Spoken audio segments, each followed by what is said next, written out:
How about a competition when it comes to taking your business to another level in a group competitive environment? You may have heard of the X Prize, which Peter Diamandis put together back in 2004. It became one of the hottest competitions on the planet. Actually, it literally owned the media cycle. The organization that won the very first X Prize, which was called the Inseri Project, was Burt Rutan and his team, which eventually became Virgin Galactic. So something like a competitive competition in business should spark some great ideas. Well, our new friend joining us from Kansas, well, you're not in Kansas, you're from the Kansas area. That's right. Trevor, what's your name? Trevor McKeeman. That's right. I want to make sure you know your last name, McKeeman. Actually, you know what? You watch the show and listen to what radio station I don't watch much television, but if I could binge watch your show, I think I'd do it. Yeah. I just enjoy it. You have great guests. What station over in Kansas? So I watch it online. But what radio station on Kansas? So we don't have it on you do. You just don't know. Christopher Miller over at... It's the stations to the west of where I live. Oh, it's too far away. Yeah, it's too far west, so I watch it online. I love the name of your company, Hidden Genius. Yeah. That's a brilliant name. Yeah. What is Hidden Genius? So Hidden Genius allows anybody to spark a technology competition. So it's you could say, why doesn't how is this still a thing sort of thing that John Oliver does on his show. It's amazing, right? So when people see something that they think, hey, there should be a technology that helps me or helps somebody else, Hidden Genius allows them to go spark it online, and if enough people care about that particular challenge by helping create the goals and the rules and funding a prize purse, it gets launched as a full-fledged competition, and then it's a flat-out race. Anybody in the world to figure out, can they build a technology that helps solve that particular challenge? Is there a purse or a prize that goes along the way? Yeah. So how do you determine what that is? So it's very Darwinian, actually. The idea is instead of starting with a fixed prize purse, the crowd is contributing to that prize. And it has to reach a certain threshold, and then once it's done that, the prize can grow as long as the competition's going until somebody wins it. So right now, and let's talk about X Prize for a second. Sure. One of the hottest X Prizes is the Google Lunar X Prize. Sure. Right? So Google put in, which started at about $30 million, right? And the competition, I think, is nine teams right now? Yeah. Is it down to 9? But it started off as 70 teams to go to the moon with a probe and move 100 meters back and forth and transmit pictures back. Yeah. Pretty cool, right? It's cool. It's going to cost a lot more than $30 million. So whatever team wins, but it's the notoriety, but it's also that competitive nature, right? Yeah. Do you feel taking that competitive nature and what you're doing is what's going to spark these companies to really get excited about it? Absolutely. You know, people will spend likely in some of these cases more money than they'll win because it's not really about the prize. It's a race, and you know what person doesn't like an auto race or any kind of a sporting event? You're essentially creating a sporting event around these technology competitions, and the end benefit is really in showing the world that you've created something new. So HiddenGenius.com? HiddenGenius.com. And can you spark something right now? Absolutely. In fact, I was just visiting with a UCLA doctor here just half an hour ago who's sparking an app that helps people with their prescription drugs. So here's a doctor. He sees drug interactions all the time. It frustrates the heck out of him. And he said, why can't we have an app that categorizes this stuff in a much more efficient way that allows you to share it with all your other doctors? And so he's personally putting money into the deal. And I'm excited about it because I think it's going to save somebody's life someday. So let me make sure again, I understand. So if I'm driving down the road and I wish there wasn't flashing lights that can kind of block or obstruct my driving, I wish there was a better way to alert me. Yeah. I define what that is, Absolutely. and everybody else somewhat creates it, but I spark the idea. You spark it. So what happens if someone else creates it? Who owns the intellectual property? The person that creates it. So what we're doing is we're separating. I mean, we love to think of these geniuses that take it from, hey, I have this idea all the way through the process. And what we're doing is separating it out. So we're saying the person that may have defined the need, we call the sparker, may be different than the person that's solving it, may be different than actually the person that's helping design the goals and the rules of that challenge. Because you may just identify the need, and then our sort of the shapers, is what we call them, are helping to actually refine that into a competition. So it's similar to when Elon Musk mentioned the Hyperloop. Yeah. He mentioned it. He didn't say, I'm going to fund it. He let everybody else go on. There's that competition. Yeah. MIT just won the best design. Yeah. But the idea was, here's a spark. Yeah. And Elon Musk has no financial interest in any of those Hyperloops. Yeah. Does somebody who sparked the idea on your platform, do they have some type of, let's say, outcome? So I think the reason people spark is because they just want to see the world a different place. Yeah. So for them, they're going to get notoriety associated with the spark. I mean, who wouldn't want to be the person that said, hey, I was responsible for getting this global competition off the ground, and guess what, we just solved this. And even though I didn't build the product, I was one of the initiators of that exercise. So there's a whole bunch of different reasons why people do this. And the IP, I think, it has to stay with the competitor teams because they're the ones that created it. They're building a company around it. They're putting the time into it. Absolutely. How long ago since you launched this? So we've been in stealth mode after MIT. I had a chance to go to MIT, and we've been in stealth mode, making sure things are right, and we're just pulling the wrapper off. So actually, right now. So this is your first live event in the new studio, which is amazing, and this is our first real big discussion with the world. Right now. Right now. So hiddengenius.com, you go on the site. Does it cost money to spark an idea? No. You can spark an idea. For it to become a real competition, money has to get put behind it. So what happens if I'm a troll? Yeah. And I go to the site and just kind of siphon ideas from the site? So we like to say trolls are people too. They're just a little less happy than the rest of us. We're going to get trolls. There's no doubt, but everybody does. But one of the things that we're doing is it's more than just I'm a big fan of the Kickstarter guys and all that stuff.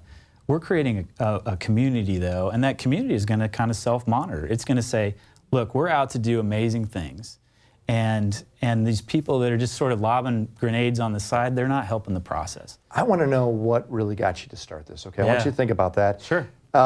Big organizations are already knocking on your door. I'm not sure. Can we mention any of them? So we've got some really cool technologies. He can't mention. No, I'll mention one it's not any kind of official. What? But tomorrow I'm actually meeting with the folks at NASA JPL. Wow, Jet Propulsion Laboratory. Jet Propulsion here, and what's exciting is, I mean, I'm a space geek. I'm a pilot, and I love this sort of stuff. And there's a whole host of technical challenges that these guys have. And so what's fun to think about is, can you, in a community situation, can you build technology competitions that actually help something like NASA? So instead of them hiring the 2 or 3 experts in the world, they now have potentially thousands of minds thinking about. But didn't they theoretically do that when it came to the X Prize? SpaceX. They created a competition. Sure. I mean, they did that, and a bunch of companies competed. Absolutely. No. So it's a similar idea. Yeah. But you're saying we can do anything from agriculture to fashion. Absolutely. All on your platform, hiddengenius.com. Yep. That's where they go right now. From Kansas, what part of Kansas? Just tell me, Trevor, when you open up your door every day, what does your part of the world look like? It's beautiful. Well, I get that. No, I'm serious. I live in the Flint Hills of Kansas. I'm a pilot. I fly STOL airplanes, and so my goal is to have a grass runway where I can taxi up to the house and take off. And can you not do that? Of course you can. I can do that. Right? But you don't have to be in Kansas to do that. No, you can almost anyone, right? You don't. So Manhattan, Kansas, it's the home of Kansas State University. My wife's a professor there. Ah. So you're intellectuals, aren't you? She's the intellectual. You guys sit there and ponder what could be fixed. No. Well, think about this, okay? Let's go back to your wife, and she's in academia, right? If she comes up with a great idea, she will generally go to the school saying, hey, will you fund this? Yeah. And the school theoretically would become a partner with her, and there is a chance that idea will go outside the school environment where both would celebrate the upside. Yes. But she has that infrastructure around her to spark the idea, right? Absolutely. Most of us, we don't have that. We don't. So by creating a platform saying, hey, you know what, I'm going to spark this. Let's say, for example, I do come up with an idea. Yeah. Not the actual solution, but an idea. Is there any way, even though I came up with the idea on your platform, hiddengenius.com, I can participate in the process of making this a success? Absolutely. So you're helping define what that technology actually is going to be.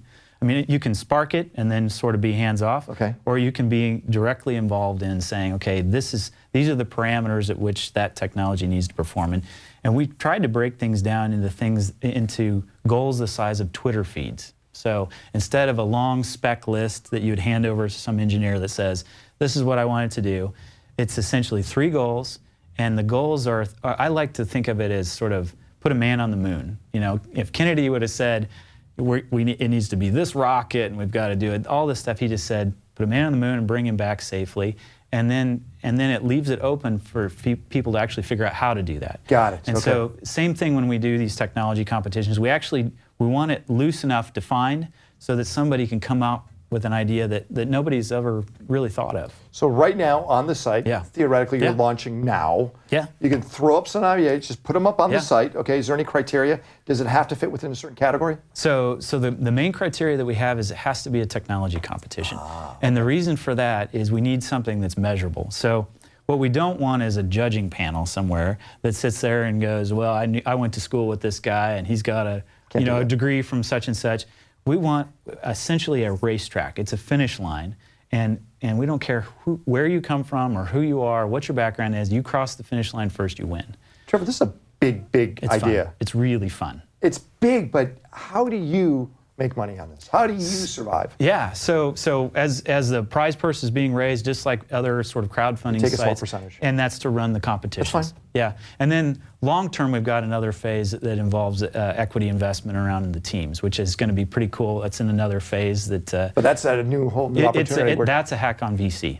Well, no, and they admit it, by the way. VCs know they're a legacy business. It's broken and it needs to be fixed. It's broken. Well, and it sounds like the whole idea of business development on what you're talking about is a bit broken. Yeah. So let's use Peter Diamandis. Okay. You probably know Peter. Yeah. Peter's with the X Prize. Yeah. Started this whole idea in the early 2000s. Yes. Gained a lot of traction because of things like the Ansari X Prize. Yeah. He's doing some pretty cool X Prizes. He's a pioneer. But they take a lot of time. You know, they take between 18 to 24 months. Absolutely. It takes a lot of technology, a lot of resources to make these things happen. Yeah. So to do one X Prize, it might take 50 people over the course of 2 years just to make it happen. Absolutely. And you don't know if it's going to be successful. You don't. You don't. So where are you looking at that and saying it's a bit broken? How do you fix that? So our goal really is competitions are amazing at pulling people out of the woodwork. You know, that guy with an amazing, or gal with an amazing idea. But the process of designing competitions hasn't really changed for several hundred years. You typically get a couple experts in the room, they sit around at a table, it takes them 6 months, and in many respects, sometimes experts have a lot to lose if they're wrong. Yeah, you're right. And so they tend to be less, they take less risk. And so for us, rather than having 6 people, and you look at things like Wikipedia, rather than having 6 people, now you have 1,000 people or 2,000 people. But Jimmy's always trying to raise money. Yeah. Jimmy Wales, who created, no, really. Yeah. But look at that situation. Yeah. It's a great one. It was never meant to be sustainable. Yeah. So as you're creating something, it has to be more than just the idea, the design. What's the sustainability of it? So I think, again, people will engage for different reasons. But if I'm a shaper, for instance, and I'm helping design these challenges, I mean, it's pretty cool to sit and think that, you know, I had a small piece of changing the way the world operates. I mean, there's just something, people are motivated obviously by money, by other things, but if you're a shaper, you're doing this because you're wanting to move the needle. I love it. And then what we do, honestly, is everybody comes in at the same level. So you could have some, you know, amazing degree from somewhere or off the street. You come in at the same level, and based on your actions, you gain a reputation. And then the guys that, or ladies that come up with really great shaping tools, they end up being recognized for that. And then at the end, we'll dedicate money for those folks to roll into other projects. It's a very millennial thing, by the way. You realize that, right? Because it's about changing the world. It is. It's not about necessarily money. Yeah. It's hiddengenius.com. Matter of fact, here's your little, what do you got going here? You got tons of these, don't you? You're sticking them everywhere. Yeah, I have to see it on a laptop somewhere. What do you want to see solved? Can you solve government on this? Well, No, there's it's a lot of technology. things. Yeah, actually, so, you know, I look at almost everything as a technology challenge. So I'll give you some examples if we got a go for chance it. here. Got a couple minutes. I mean, I mentioned the doctor here with a sort of a prescription drug challenge. You know, another one that I think is meaningful is a guy, he's my age, he's a professor in South Carolina. He was diagnosed with ALS a few years ago. Okay. So here's a guy that speaks for a living, brilliant gentleman, and he knows he's going to probably lose his voice. Wow. So his spark is, how do I speak to my wife and kids at a rate that's close to that of normal conversation when this happens? So that will help him, but it will help anybody in the ALS environment. Or not even ALS, people, anybody. So the idea is, he doesn't care if it's an app, if it's a new device. All he wants to do is be able to communicate at a certain rate. And so we turn that loose to the crowd and we see what happens. Can somebody come up with something But you cool? said it was Darwinian, meaning people have to fund that to allow it to stay in existence. They have to come up with the technology, but lo and behold, there's going to be a lot of eyes watching this thing. And it's much easier to go out and raise money against something when you say, hey, if I win this, look, there's going to be 3 million views on YouTube or whatever the number is. So I think it's going to help people raise money too. I have a feeling you're going to be in some ways kind of disappointed too, because someone's going to come out saying, I want an app that takes all my Snapchats and automatically uploads them, and it's going to be really seriously one of these tools that has no meaning to the planet. I know. But everyone's going to like it. And it's going to raise a ton of money, and it's not going to help out people that really need help. So I think that's a great, I mean, the thing is we're about helping people with technology. And if it makes your life a little bit better by organizing your photos, then that's okay. What we don't want is things that are harming people or things that are totally irrelevant. I get it. Trevor, how old are you? I'm but about 38 here. About 38. Yeah. Boy, my kids know exactly how many months they are. I mean, 11 3/4. You're about 38, so you're a little over the millennial mark. Okay? Yeah, I am. The reason That's why why I'm asking I was smiling when you said millennial. Well, the reason I'm asking is because it is a very millennial type thing. Yeah. Do you ever see yourself as wanting to be, and I don't want to use the word filthy rich, but financially successful? Or is it more important for you to save the planet and create these new causes? Yeah, so, you know, I get asked, what's the success of Hidden Genius, if it's a success? And for me, you know, I was raised in a small farming community in Kansas. That, yeah. And so, you know, I see, and I had a chance to go to MIT and do some other, I've been pretty lucky, And for me, I love the idea that we're going to give somebody out there a chance that they never had before. You say we, by the way. Yeah. You're saying you mean. You're going to give somebody a chance. We being the community, the platform, because it's not about me, it's about a community that's coming together and building this stuff. And I just love, I mean, for success, it will be some maybe 15-year-old kid in India someday that sparks a challenge related to water that nobody would have paid any attention to. And then on stage you have folks that help shape that competition and sponsor that competition. You have the winning team up there and you said, had it not been for this, we would have never solved this water problem. I get it. I get it. That's the magic. And now let's be a little more on the capitalistic side. Sure. First, how do you defend what you have? Meaning someone else could go off and copy it. What are you doing on the IP side to protect what you have? Yeah, so I mean, we have provisional. You do. You filed stuff. What are you do. doing that's unique that no one else is doing? Where's that? So patent? it's this. I mean, the goal of the site is to have it be really simple, where people, and if you've moderated any kind of Wikipedia or anything like that, it can get really complicated. Absolutely. So the front end of the site has been. We try to clean it up as much as we can.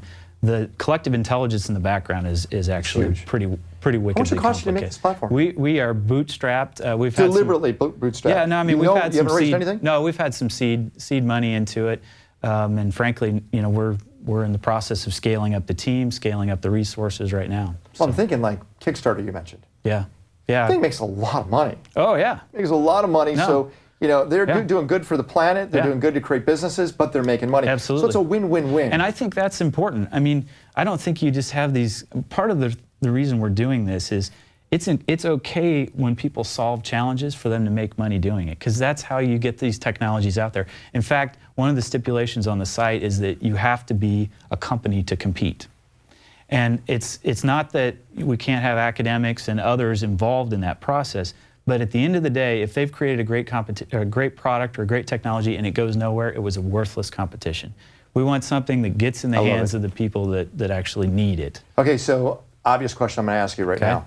Of all the entrepreneurs out there, what big name would you really want to say, hey, I'm going to spark that. I'm going to put money towards that. What entrepreneur do you think would elevate Hidden Genius? So I'll hack that question a little bit and say what I'm more interested in is somebody that nobody knows about sparking a challenge that then some big entrepreneur goes, this is cool. So what name would you like? Well, I mean, you got guys that are trying to change the world like Elon Musk and those. You would love to see that on that side. Is it public on who says, yeah, I'm going to fund it? Absolutely. I love it. Everything's transparent. So, HiddenGenius.com. That's where it's at right now. It's ready to go. Yeah. Start sparking some ideas. Very cool. It really is. Welcome to Los Angeles. Hang out here for a while. It's a nice day out there. right? It's great. All right, Hidden Genius, it's a great idea. It's the right idea. If you have a pain you want to solve, you just don't know how to make it, that's where you go.